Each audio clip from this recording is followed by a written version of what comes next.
Okay guys, so what we have here is a particle of mass 8 kilograms moves along the x-axis on a smooth horizontal plane under the action of a force in newtons of 40 minus root 3 root x, where I is the unit vector along the x-axis and x is the distance of the particle from fixed point O of the axis. The particle starts from rest at O using acceleration equals phi to v dx. Find its speed when x equals 100.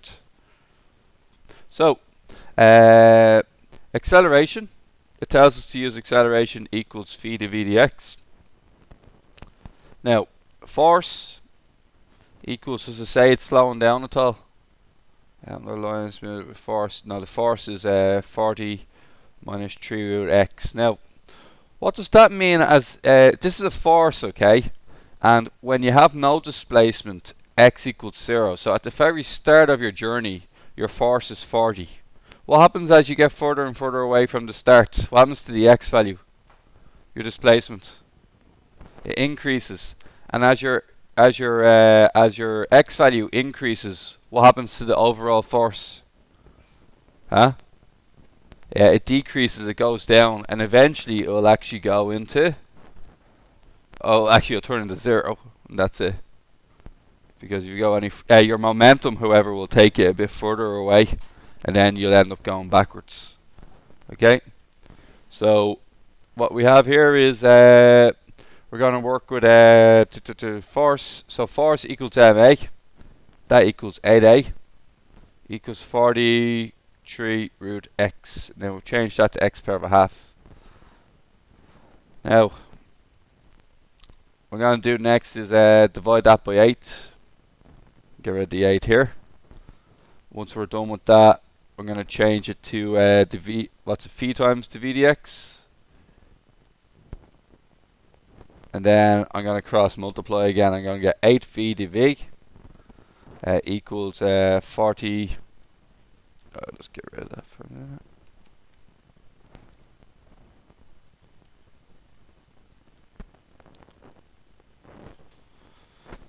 Okay, so that part there. And then that's going to equal to 40 minus 3x power of a half dx. Now we need some limits, guys, so we'll go for x and v on top. Now you could put in x equals 100 on top if you want, but we haven't really been doing it that way. We've been just putting it in afterwards. What other limits can we say? Does it start from starts from rest, doesn't it? Does it say starts from rest? There you go. Starts from rest 0. Okay. Integrate 4v squared from v to 0 equals 40x.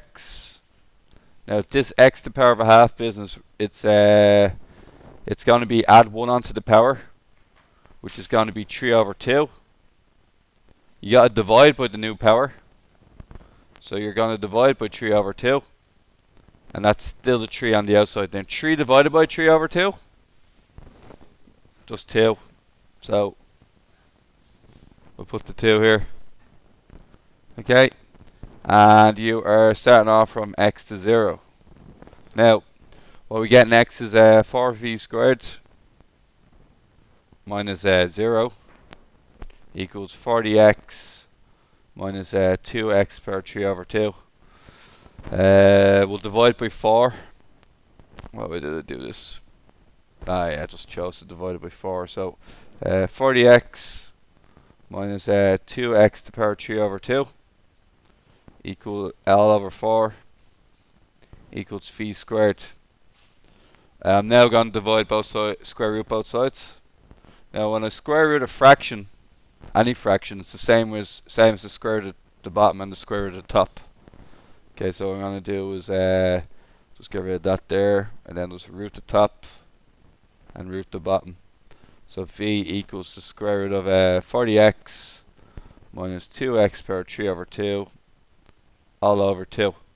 I was told that x equals 100, so because x equals 100, we're going to go for 40 times 100 minus 2 times 100 to the power 3 over 2 all over 2.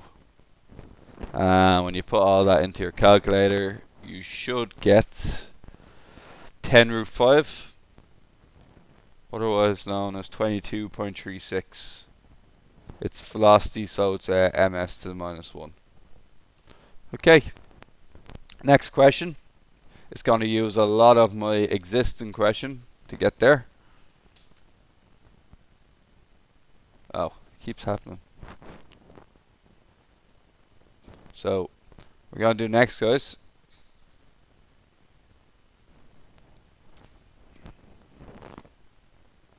So, let's reduce that there. The next question.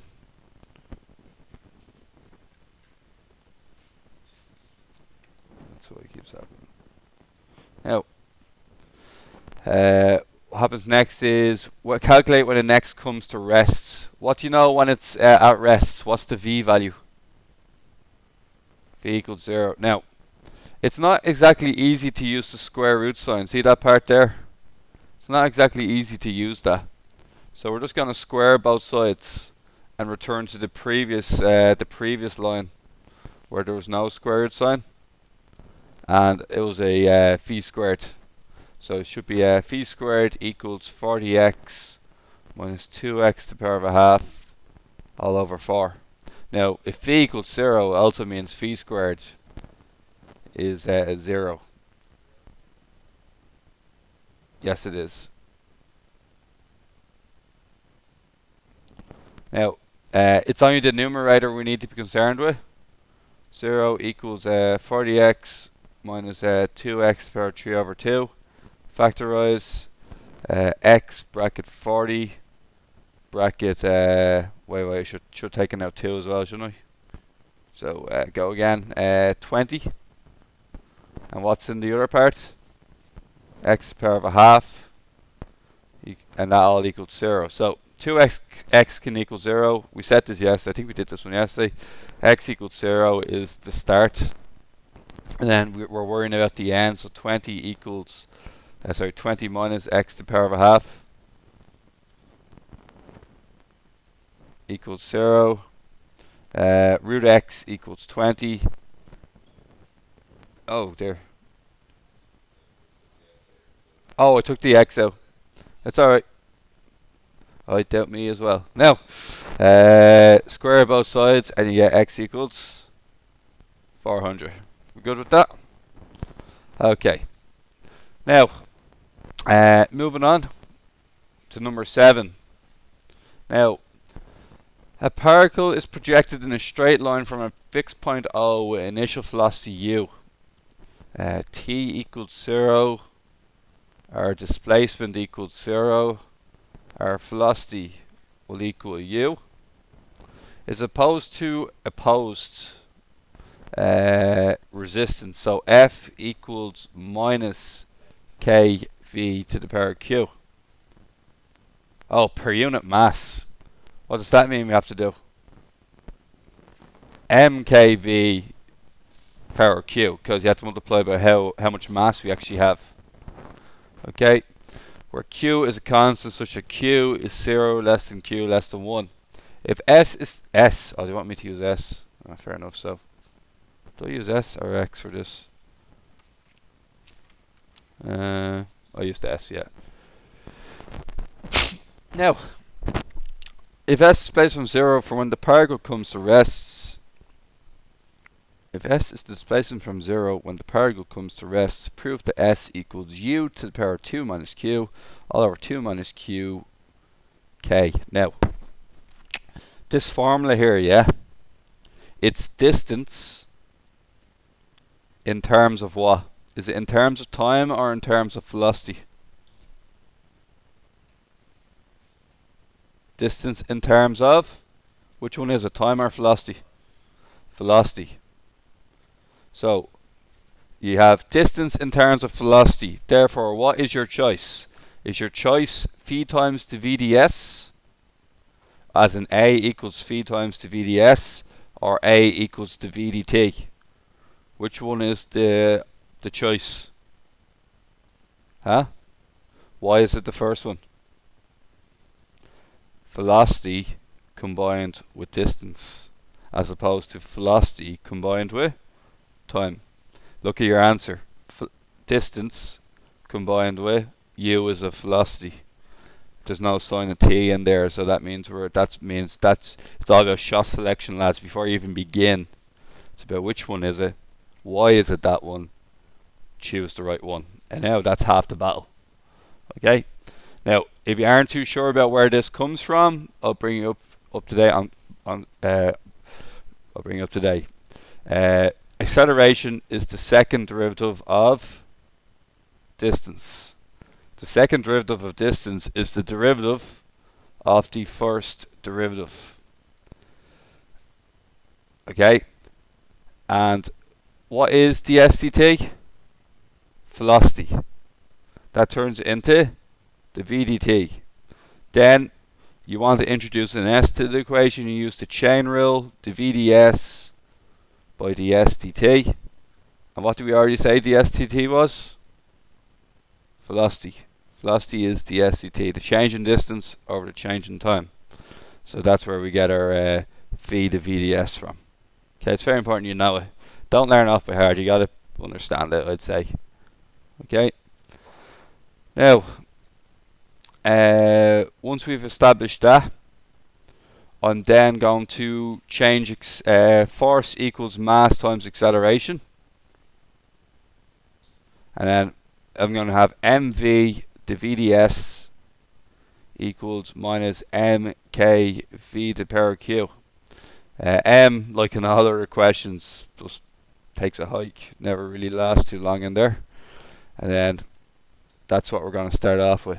Now, this is an interesting one. We're going to bring the phi q underneath the v, so we're going to have phi divided by phi q, the v, equals minus k ds. Now, is there anything in the answer to suggest I've made a decent call here? Use the power rule and you get 1 phi into 1 minus q dv. Yeah? Do you see 2 minus q? And do you see the power? 2 minus q? It's a good inkling that we're on the same way. On the right path. Okay? And then what we have next is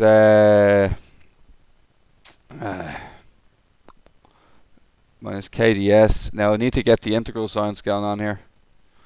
So what do we have from here? Phi equals u. S equals 0. S on top of here. Now, what can I put here? I would put v, but you see v in your answer? Now, you can put phi there if you want, and at the very end, we're then going to, what are we going to do with v? We're going to turn it into 0. So you'd be well excused for putting in the 0 right away. In fact, I think it'd come out as considerably less work if we did the 0 right there. Because it's just going to cancel everything for us, isn't it? It's going to make the whole question a lot smaller. So, instead of doing it after the question, we can now do it. I would choose to do it now. Okay? So look what happens. Integrate this. You got to add 1 onto the power. Phi to the power of 2 minus q. You got to divide by your new power. 2 minus q. 0 to u. On the other side, minus ks from s to 0. Integrate now. Now this 0 comes in really handy. So the 0 will basically get rid of this. Okay, and then we're going to be left with minus brackets u times 2 minus q all over 2 minus q, close bracket, and then this one here is just going to be minus ks.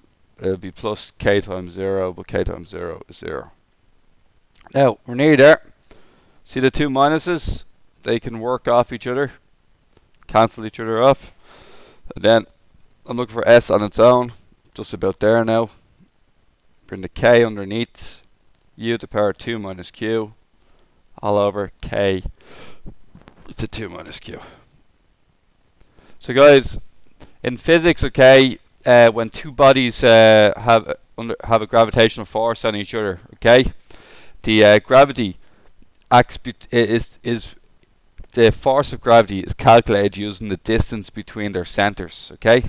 So we're just going to remember that when we're doing this question, that's the distance between the centers, okay? So, a spherical meteor, this can be this guy here, but we'll make him a bit smaller.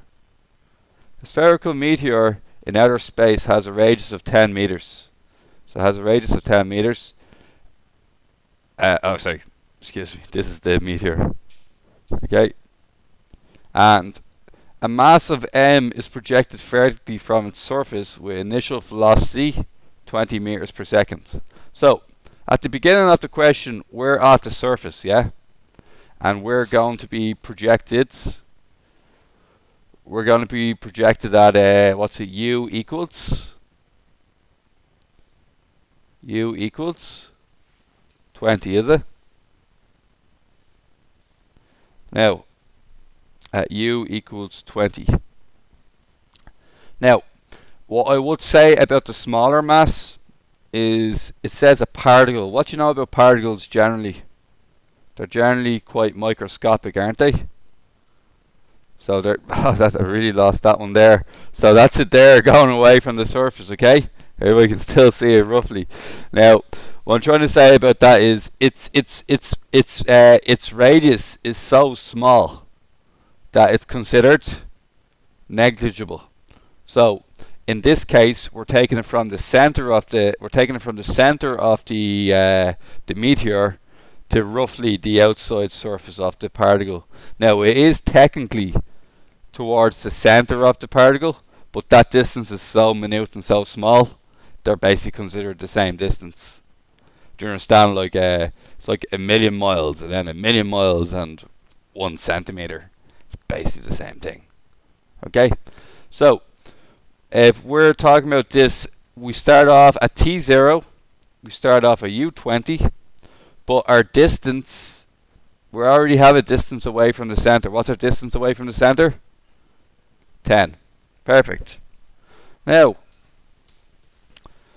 it is attracted back towards the center of the meteoroid by a force of magnitude. So force equals 5,000 m. Now attracted back, what does that mean? Negative or positive? So it's sort of like going to be going like, oh yeah, I'm getting projected away, then it's going to be like, oh, back again. Okay? So, where x is the distance from, it specifies in the question anyway, center of the meteoroid. Find the velocity of the particle when, find v, when, is it x equals 30/7? Is that right? 30/7? There's a catch here. Anybody see the catch? You gotta add on that 10. Because remember, your 10, it's away from the surface, not away from the center. X is defined as your distance away from the center. So what Finin said there is you're going to have to add on your 10. And when I add on 10, it's going to be 100/7. That's where they get you. Okay? Otherwise, it's actually not too bad. So I have a choice. I can use the VDT, or I can use phi times the VDX. Which is the proper choice and why? Why? And it specifies velocity related to displacement. So that is your ideal choice. So force equals ma. Now mass m, particle of mass m. So it's going to be m times v, the VDX equals 5,000 m all over x squared. So the m's, no surprise here, shocker, they're gone already. Exactly like last time, okay? Now we're going to integrate both sides. Now, you'd be well in your right. X equals 10. When x equals 10, our velocity is 20. Huh? Oh, sorry, yes, I've skipped a step. Or I didn't do the last step properly more so. Did the VDX. The X goes here. We good now? Okay. So, limits. X equals 10 at the start of the question. Our velocity was equal to 20. We want to find the velocity at the end of the question. Now, we can do two things, guys. You can put a 100 over 7 as the upper limit if you want. But I'm also seeing that in part 2 there's an add-on question, so what I'm going to do instead is that I'm going to put in x here, and then once I find out what phi is in terms of x, what I can do then is put in x equals 100 over 7. Is that okay? So, but either way would get you the answer, to be honest.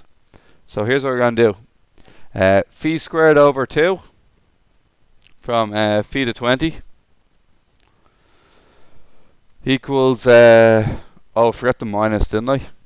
The minus is still alive and well because it was a negative. It was a negative. It's a deceleration. Going to turn that x into x to minus 2. We're going to integrate it. Minus 5,000 being the constant. X minus 2, add 1 onto that power. It's x minus 1. Divide by the new power. It's minus 1. Then just cancel the 5,000 with the minus 1. And then we get x and 10 here. Now once that's done, what do we do next? Phi squared over 2 minus 20 squared over 2 equals 5,000 over x minus 5,000 over 10. This thing here is the same thing as 5,000 over x, and then integrate it with the two limits. Now, phi squared over 2, this guy here is 200. That's still 5,000 over x. This guy here is 500. Bring this, can't bring it over on some. Bring this 200 over the other side. Comes a plus 200, which affects the 500 into becoming a minus 300. I need to get v on its own. I'm going to stop here for a second because I think it's actually, I think it's a good point in time to put in x equals 100 over 7. I can work it out quite easily if I just do it here. So I'm going to get 5,000 divided by 100 over 7 minus 300. Now, and then that'll all equal phi squared over 2. So I'm going to get is 5,000 divided by 100 divided by 7. That's going to be 350. Then 350 take away 300. It's going to get me 50. And after that becomes 50. We're going to get phi squared over 2 equals 50. So therefore phi squared will equal 100. And then we're going to get phi equals 10 meters per second. Is that alright? Now it does specify find the velocity. So technically speaking, when we do you know when this happens, guys, just to be sure about this, our particle leaves, okay? Now it's currently going 10 in this direction, yeah? Would you agree with that? Then what else is going to happen? It's going to go a bit further, it's going to turn around, and then when it's on its way back, it'll be going 10 in the opposite direction. So hence the plus or minus 10 is a valid answer, but either way its magnitude is 10 no matter what direction it's going in. Is that alright? Now, why did I find also the greatest height that the particle will reach above the surface? So when it's at its greatest height, I was talking with this earlier, what is its velocity at the greatest height away? Phi equals 0. And we're talking about this this distance here back to the surface. So here's what we're going to do. Just going to get our last equation. I'll just get rid of all this gibberish here. And then we're going to get is put phi equals 0. So 0 equals 5,000 over x minus 300. And bring over the 300. 300x equals 5,000. 5,000 divided by 300. 50 over 3, right? Okay. X equals 50 over 3. Yep. Full marks. Woo. No. Greatest height above the surface. Above the surface. Our x value includes what? Our x value includes the 10. X is defined as your distance away from the center of the meteorite. So, you can do everything perfect, but if you don't take away that 10, you've made a mistake. 20 over 3 is height above surface. So what do we do there at the moment? We did 7, 5, 7 and 8. Okay, we'll stop it there for